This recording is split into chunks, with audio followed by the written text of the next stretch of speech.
We had a very good day today. I think we made a tremendous amount of progress, even from the last time I spoke to you, and I apologize for keeping you waiting, but there was more work to be done. You know, we began almost 3 weeks ago with a foundational document that we socialized and ran by both sides, and with input from both sides. And one of the things that happens when you've been involved in this now for 10 months is you get a pretty good sense of what the priorities and the red lines and the important issues are for both sides.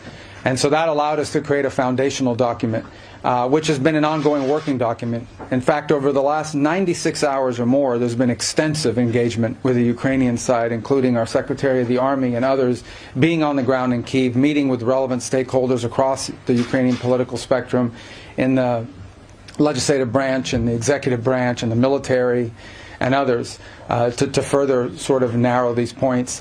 We arrived here today with one goal, and the goal was to take is 28 points or 26 points, depending on which version as it continued to evolve, and try to narrow the ones that were open items. And we have achieved that today in a very substantial way. Now, obviously, like any final agreement, they'll have to be agreed upon by the presidents, and there are a couple issues that we need to continue to work on.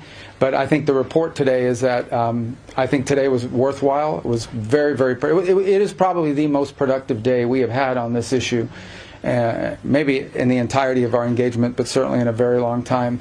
But work remains, and because this continues to be a working process, I don't want to declare victory or finality here. There's still some work to be done, but we are much further ahead today at this time than we were when we began this morning and where we were a week ago for certain.